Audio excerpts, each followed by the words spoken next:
शुभाभ्यां शुभे शोभने मुहूर्ते आद्य ब्रह्मणः दीपराते श्वेतपराकल्पे वैवस्वत मन्वन्तरे अष्टाविंशति तमे कलियुगे प्रथमे भागे जम्बोद्वीपे भारतवर्षे भरतखण्डे मेरोः दक्षिणे पार्श्वे सगाप्ते अस्मिन् वर्तमाने व्यावहारिके नववादी षष्ठी संवत्सराणां मध्ये मंगलकर विश्वावसु नाम संवत्सरे उत्तरायणे शिशिर ऋतौ कुंभमासे शुक्लपक्षे तृतीयायां मधुबरी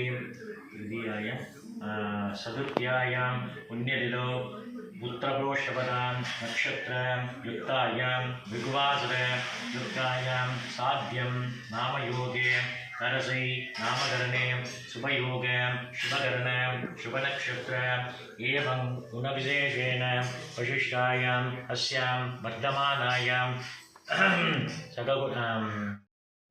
ॐ कपिलाय नमः ॐ गजगन्नाय नमः ॐ लम्बोदराय नमः ॐ विकटाय नमः ॐ विघ्नराजाय नमः ॐ धूमकेतवे नमः ॐ गणाध्यक्षाय नमः ॐ बालचन्द्राय नमः ॐ वक्रतुण्डाय नमः ॐ सूर्पकर्णाय नमः ॐ मूषिकवाहनाय नमः ॐ एडम्बाय नमः ॐ स्कन्दभूपजाय नमः ॐ गजगन्नाय नमः ॐ गजाननाय नमः ॐ गणपतये नमः ॐ नानाविध परिमल मन्त्रपुष्पाञ्जलिं समर्पयामि।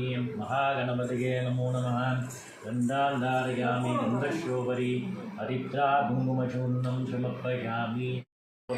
शुभः मध्वो देवस्य धीमहि धियो यो नः प्रचोदयात्। ओमापः ज्योतिरसः मर्दं ब्रह्मं भूर्भुवः वीक्षफलं निवेदनं निवेदयामि। सर्वनिवेदनं निवेदयामि। नमो वयं वै करुणाय कुर्मगे तमे कामान् कामकामाय मध्यं कामेश्वरो वै सुमनो ददातु कुबेराय वै धनाय महाराजाय नमः। महागणपतये नमो नमः। कर्पूरनीराञ्जनं सन्दर्शयामि आचमनीयं समर्पयामि। गुरवे नमः।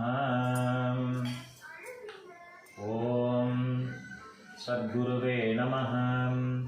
ॐ जगद्गुरवे नमः। ॐ अभयङ्कार नमः।